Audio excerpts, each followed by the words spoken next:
Aleluia.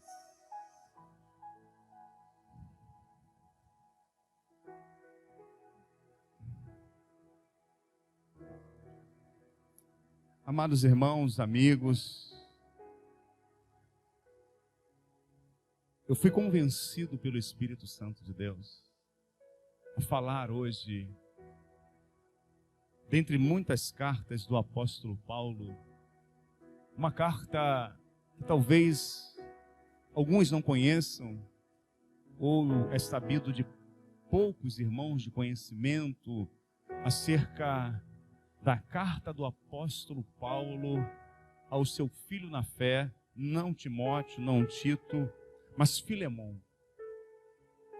Carta do apóstolo Paulo a Filemon. Só tem um capítulo e apenas 25 versículos. Então, eu tenho certeza absoluta que você que está me ouvindo, o Espírito Santo vai falar profundamente aos nossos corações. Amém? Carta do apóstolo Paulo a Filemon. Apenas alguns versículos.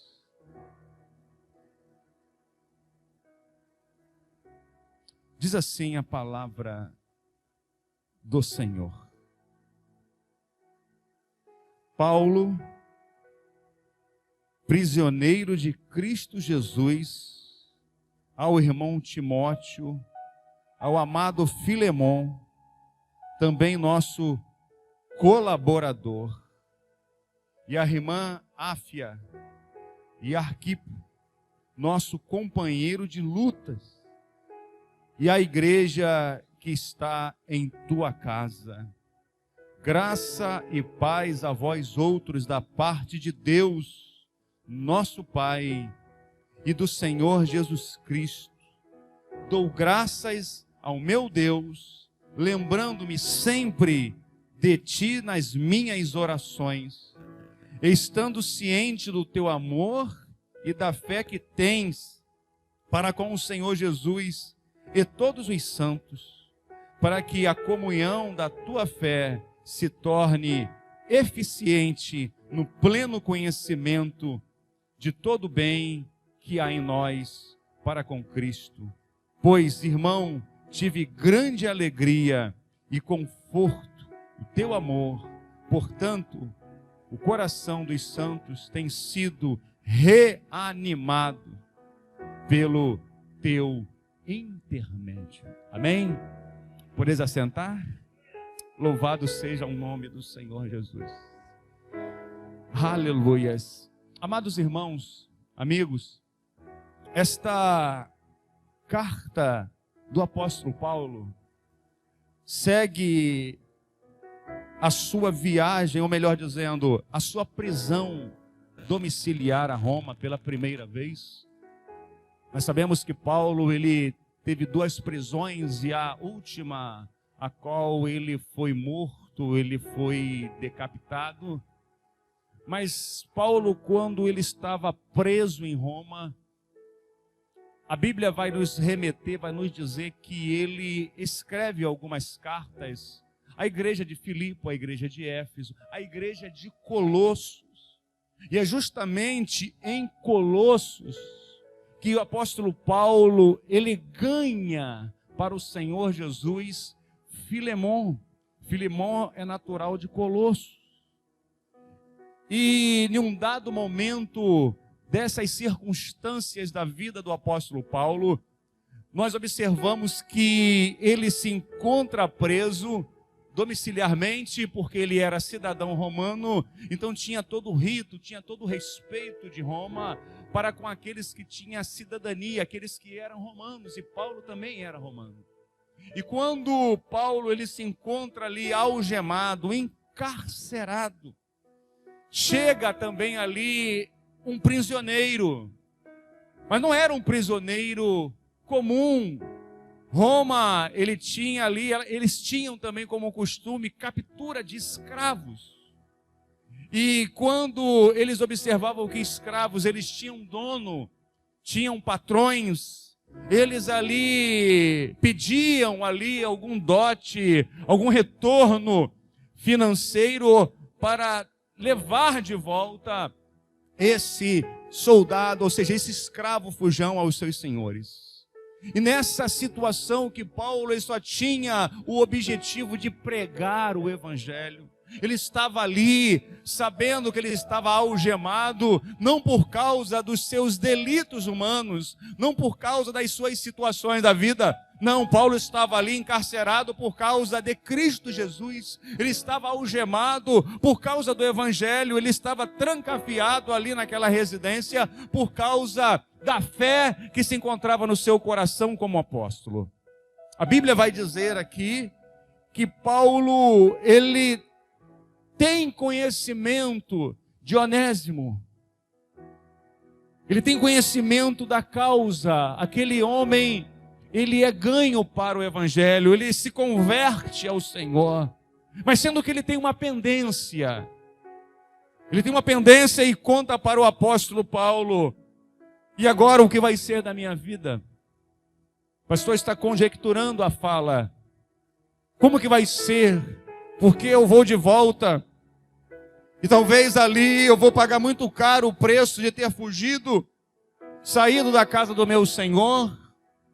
Mas agora eu tenho a plena consciência do evangelho. Eu tenho a plena consciência do meu Redentor. E Paulo pergunta para ele: quem é o seu Senhor?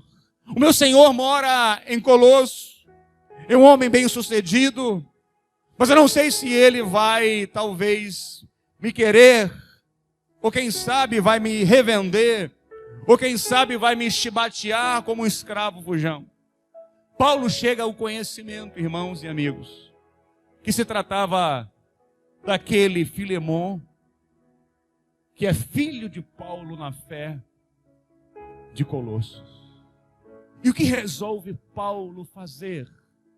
Paulo, como tinha um ministério da reconciliação, assim conforme eu e você temos, o ministério da reconciliação. Fala comigo, reconciliação.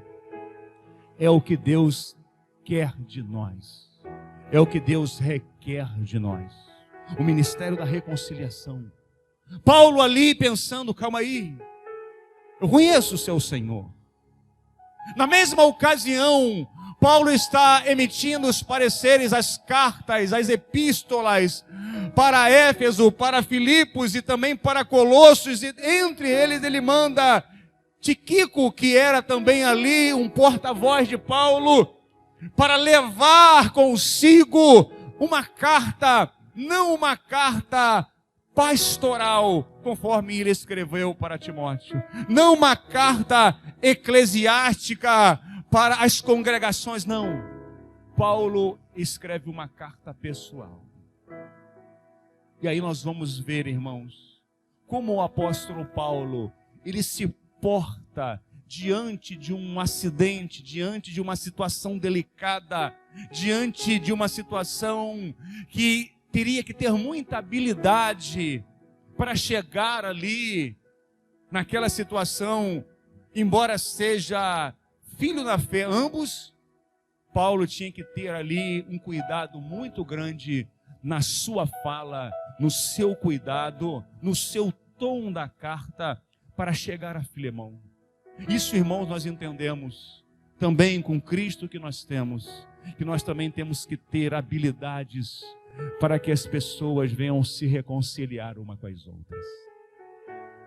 Paulo, ele vai acabando aqui esse prefácio, essa saudação na sua carta a Filemão. No versículo 8, Paulo vai interceder em favor de Onésimo. Acompanhe aí na Bíblia e aqui no telão. Pois bem, ainda que eu sinta plena liberdade em Cristo para te ordenar. Por quê? Porque Paulo era pai na fé dele.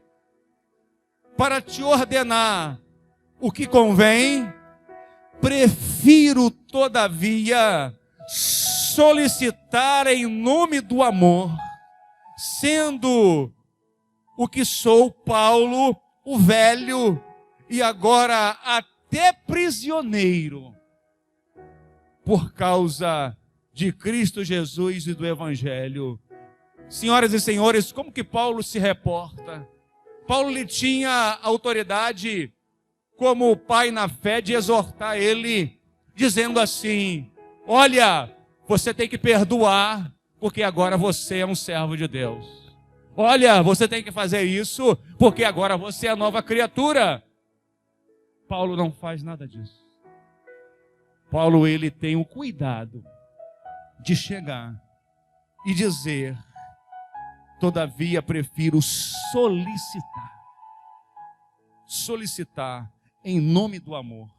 Aí ele vai dizer aqui: sendo o que sou, Paulo, sim, um velho, já calejado, já vivido.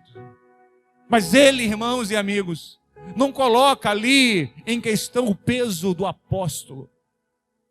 Ele não coloca ali, talvez, o seu título na mesa para poder, de alguma forma, persuadir Filemão. Não, ele não faz nada disso. Ele prefere, irmãos, tomar o cuidado santo de Deus para falar ali como uma pessoa, como um irmão em Cristo, ao seu filho na fé. Versículo de número 10. Sim, solicito-te a favor do meu filho Onésimo, que gerei entre algemas, ou seja, que gerei na prisão, que gerei aqui. Ele ouviu do Evangelho aqui comigo, Filemão. Então escute com carinho aquilo que eu trago à sua pessoa. E a carta, ela vai tomando ali o seu destino. Ele antes era e foi inútil, atualmente, porém, é útil a ti e a mim. E eu te envio de volta em pessoa, quero dizer, o meu próprio coração, Filemão. Eu queria conservá-lo comigo mesmo, para, em teu lugar, me servir nas algemas que carrego por causa do Evangelho. Paulo estava dizendo assim: olha, ele é muito útil para mim aqui, porque eu estou aqui amordaçado, acorrentado, algemado. Ele tem sido muito útil. Isso leva a entender que, embora ele estando preso, Paulo estava mais preso do que ele. Paulo estava algemado, como um bandido, como uma pessoa que fez mal à sociedade. E Filemão estava junto com ele, porém ajudando, porém servindo, porém abençoando. Paulo vendo a transformação do Evangelho na vida de Onésimo. Eu quero dizer, senhoras e senhores, amigos, que o Evangelho, ele transforma. O Evangelho não apenas muda a pessoa, mas ele transforma de verdade aquele que crê no Senhor Jesus. Paulo, ele vai tomando ali as notas da sua carta, e ele vai dizer assim: nada, versículo 14, porém quis fazer sem o teu consentimento. Ou seja, Paulo, ele respeitava Filemão. E é isso, irmãos, que acho bonito e saudável, sadio da vida de Paulo. Paulo, embora seja aquele que fora o teólogo, o mais sábio talvez do Novo Testamento, é que escreveu a maioria dos textos que nós temos hoje no Novo Testamento. Mas ainda assim, Ele não tomava conforme ele falou nas suas cartas, como Jesus fez, por usurpação, querendo ser igual a Deus. Ele vai dizer não, porque o Senhor desceu e morreu até a morte, e morte de cruz, para que todo joelho nos céus e na terra e debaixo da terra diga que Jesus Cristo é o Senhor, para a glória de Deus Pai. Ele não tomou por usurpação, por ele ser o apóstolo. Não. Talvez nos dias de hoje, se o apóstolo Paulo estivesse no meio de nós, ele ia dizer para nós: tem muito apóstolo nos dias de hoje, eu prefiro ser servo. Eu prefiro ser servo. Paulo, ele chega com a educação e com cuidado para dizer, para que a tua bondade não venha a ser como obrigação. Paulo está dizendo assim: eu estou pedindo, mas eu estou indo até você, Filemão, para que não seja uma obrigação o que você venha a fazer. Porque Paulo entendia que nada no Evangelho e nada na vida com Deus é por obrigação, é por amor. Eu amo, eu sirvo. Eu amo, eu cuido. Eu amo, eu oro. Eu amo, eu abraço. Por quê? Porque o Evangelho me alcançou. O Evangelho me alcançou. E quando o Evangelho ele alcança alguém, eles têm essas prerrogativas.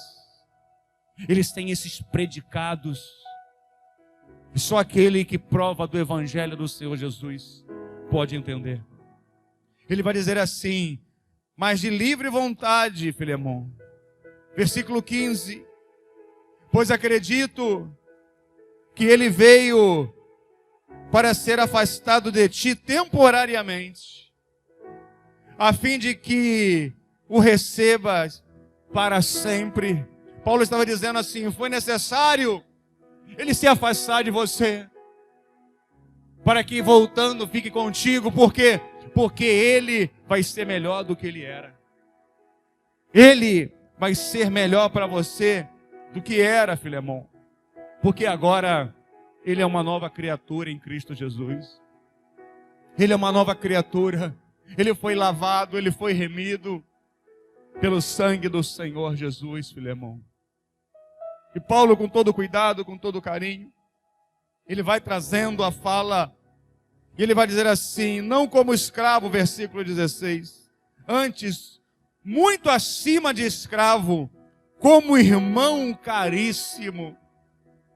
Ele está dizendo assim: Filemão, você não está recebendo mais ele como escravo, mas você está recebendo ele como irmão em Cristo. Recebendo como irmão em Cristo. Você tem noção do que é isso? Paulo escrevendo a próprio punho, pensando, orando a Deus, uma situação acidentada. Paulo buscando em Deus para poder reconciliar.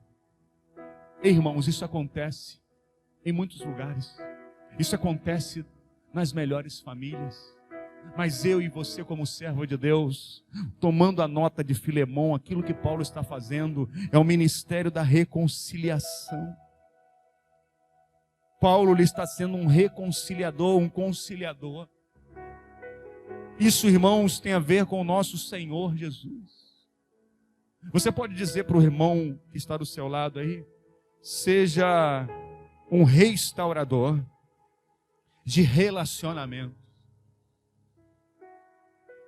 Restaurador de relacionamento. Que bênção é isso, irmãos? Enquanto pessoas estão querendo distanciar pessoas por causa do seu jeito, por causa da sua persona, Paulo não.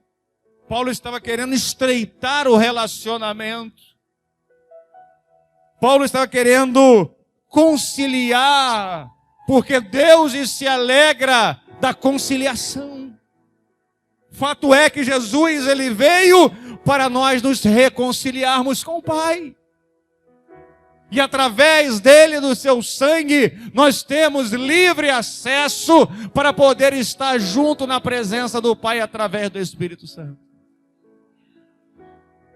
Nenhum de nós, irmãos, podemos nos reconciliar com o Pai, senão pelo Filho. Ninguém. Nenhum de nós que estamos aqui nesta noite, e ninguém da face da terra, poderá reconciliar com o Pai, a não ser através daquele que vai dizer João, porque Deus amou o mundo de tal maneira, que deu o seu Filho unigênito, para que todo aquele que nele crê não pereça, mas tenha a vida eterna. Paulo tinha isso. Eu quero dizer para você, você também tem isso. O ministério da reconciliação. Aleluia, eu quero profetizar que você também quer isso na sua casa, na sua família. Aleluia, se Satanás está pensando em destruir, desconstruir, meu irmão, você pode ter certeza que nesta noite, Deus ele está te dando, aleluia, ousadia, te reanimando para dizer assim, eu também quero ser um reconciliador para o Senhor. Foi isso que Paulo fez, foi isso que Paulo atribuiu essa carta. Ele vai dizer assim no versículo ainda 16, especialmente a mim, com a maior razão, de ti, quer na carne e quer no Senhor. Portanto, 17, se portanto me consideras companheiro, receba-o como se fosse a mim mesmo. Paulo está dizendo para Filemão, se eu tenho um crédito contigo, receba ele como a mim, você fosse receber. Olha só como que é a conduta do apóstolo. Se eu tenho um crédito contigo, era quase impossível de Filemão não acatar, não acolher a carta de Paulo. Porque na ótica daquele que está recebendo a carta, vocês, senhoras e senhores, irmãos e irmãs, há de convir que Paulo não precisava nem disso tudo, mas era necessário. Era necessário, porque Paulo ele tinha a humildade de reconhecer que, embora ele seja o apóstolo Paulo, ele tinha que fazer isso como servo do Senhor Jesus. Ele vai dizer, a mim mesmo se considera companheiro, receba como se fosse a mim mesmo. E se, 18, e se algum dano te fez, ou se teve alguma coisa, lança tudo na minha conta. Sabe o que está dizendo? Filemão ele saiu mal, Filemão ele não saiu bem, Filemão ele fugiu. Ele pegou algumas coisas e meteu o pé, vamos botar assim. E ficou muito ruim para ele. Mas tudo isso aconteceu, ele se converteu. E Paulo ainda escreve ainda, olha, se tem algum débito dele aí, bota na minha conta para eu te pagar. Irmãos, que carta maravilhosa. Sabe, o ser humano, às vezes, por muito menos, faz questão de tudo. Às vezes, por coisinhas baratas, que às vezes põem relacionamentos a risco. Às vezes, você e eu, nós podemos ter a bênção de Deus para reconciliar pessoas. Paulo, ele não estava aqui puxando sardinha para o lado de ninguém. Por quê? Porque Paulo era uma pessoa madura, irmãos. Uma pessoa madura, ela é centrada. Uma pessoa madura, ela é equilibrada. Uma pessoa madura, ela não toma partido. Nós falamos aqui pela manhã, pessoas que são extremamente emocionais ou emocionadas, elas tendem a cair para algum lado daquilo que o seu coração pesa. Mas a palavra vai dizer em Jeremias que enganoso é o coração mais do que todas as coisas. Quem o conhecerá? Eu, o Senhor, que provo o pensamento e coração, para dar cada um segundo eles. Então Paulo, ele não entrou na dividida do mérito, porque o mérito é o que menos importa. O que mais importa é a reconciliação. As pessoas estão muito preocupadas com o mérito, com as suas razões humanas. Paulo não queria saber disso, porque quando se tem o evangelho, quando a pessoa entende do evangelho, ela coloca o evangelho em primeiro lugar na sua vida. Paulo, ele vai terminando a sua carta dizendo assim: eu, Paulo, de próprio punho o escrevo, eu pagarei, para não te alegrar que também tu me deves até a ti mesmo. Paulo estava querendo dizer, em outras palavras, assim: Filemão, eu quero te pagar para não estar devendo nada a você. Mas você sabe que aquilo que eu fiz em nome do evangelho por você não tem preço. Já viu aquela dívida que não tem preço e que é impagável? Fala para o seu irmão aí. Foi aquilo que Jesus fez na cruz do Calvário por você e por mim. Por mais que a gente venha servir ao Senhor, a gente sempre vai continuar devendo a Ele. Aleluia. Por mais que você e eu venhamos amar um ao outro, a gente sempre vai estar devendo, porque Ele ama-nos muito mais a nós mesmos, muito mais a nós do que nós mesmos, irmãos. Paulo está dizendo isso. Paulo, ele vai chegando no final, vai dizer: sim, irmão, que eu receba de ti, no Senhor, este benefício. Reanima-me o coração em Cristo. Ele vai dizer assim: me dá uma alegria de você estar recebendo de bom grado aquilo que eu estou falando contigo. Irmãos, você costurar relacionamento não é fácil. Eu acredito que todos os adultos aqui já passaram por algum intempério, por um vitupério na vida com alguém. Mas quando a gente entende e recebe o Senhor Jesus, a gente tem que entender uma coisa. Primeiro, reconciliação, perdão. É muito melhor aquele que libera do que aquele que recebe. Porque você fica livre, você tira um peso da sua consciência para o resto da sua vida. Segundo, tem a ver com a salvação. Porque só pode perdoar quem já provou o perdão de Jesus. Quem tem essa dificuldade corre sério risco. E como vai fazer? Como vai fazer? Pastor, eu tenho essa deficiência. E eu digo: corre para sanar essa deficiência, porque como vai se chegar no céu de glória quem não perdoa? Fica difícil. São os evangelhos da facilidade, que se prega tudo, mas não se prega isso. A reconciliação com o Senhor Jesus, com o Pai, tem a ver com a reconciliação que eu e você temos com os nossos irmãos. Não existe entrar no céu sem eu me reconciliar. Não existe. Pode existir qualquer tipo de evangelho.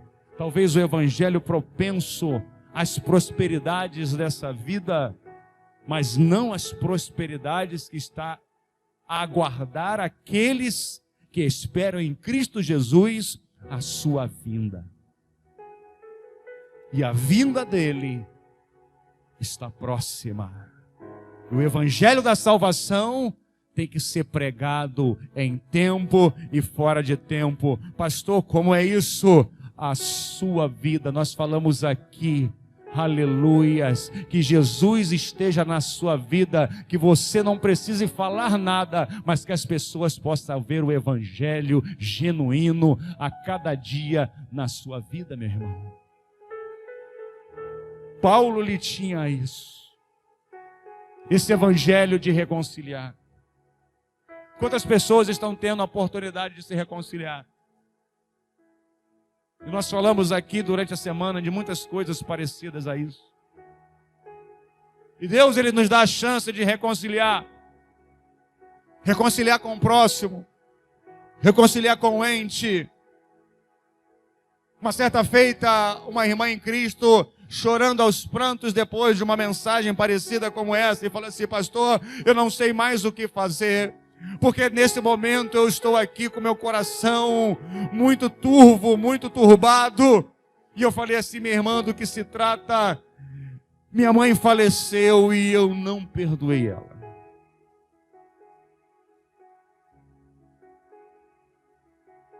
Detalhe, pastor, eu já era cristã. E agora? Eu falei assim: minha filha, agora você aquieta seu coração, se coloca diante de Deus, porque tua mãe não está mais aqui, porque Deus a levou e você não pode fazer mais nada. O que você pode fazer é se colocar diante do Senhor, pedir perdão, se reconciliar com Ele e viver uma vida nova na presença dEle. Quantas pessoas têm a oportunidade em vida de fazer isso? As coisas besteiras, coisas pequenas, às vezes discussões que não levam a nada.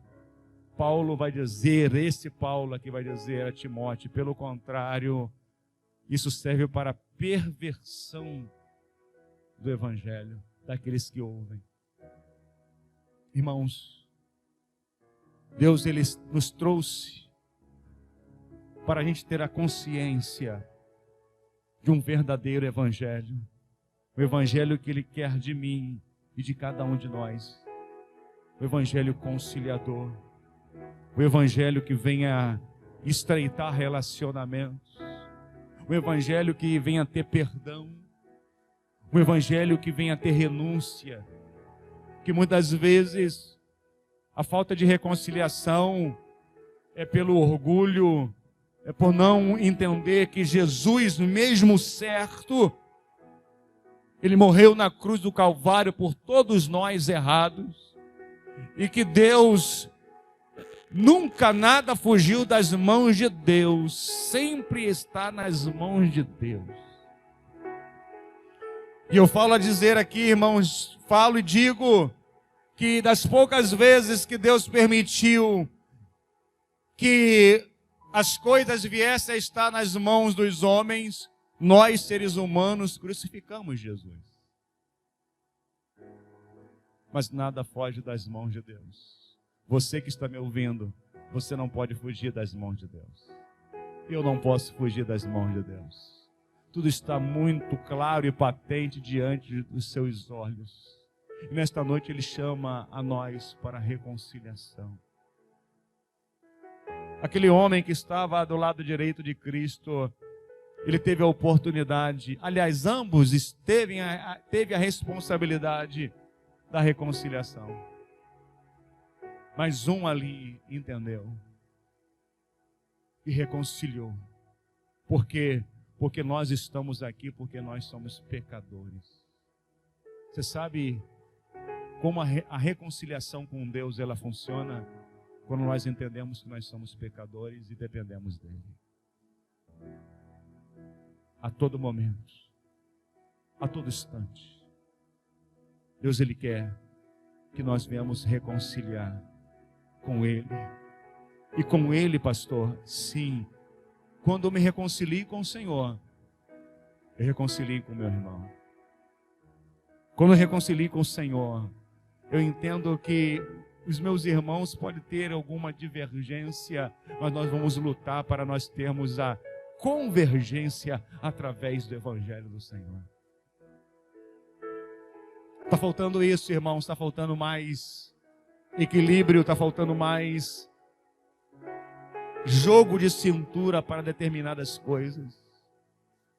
Paulo, ele foi um homem que ele foi categórico nas suas epístolas, ele foi um homem firme, ele não abriu mão de valores.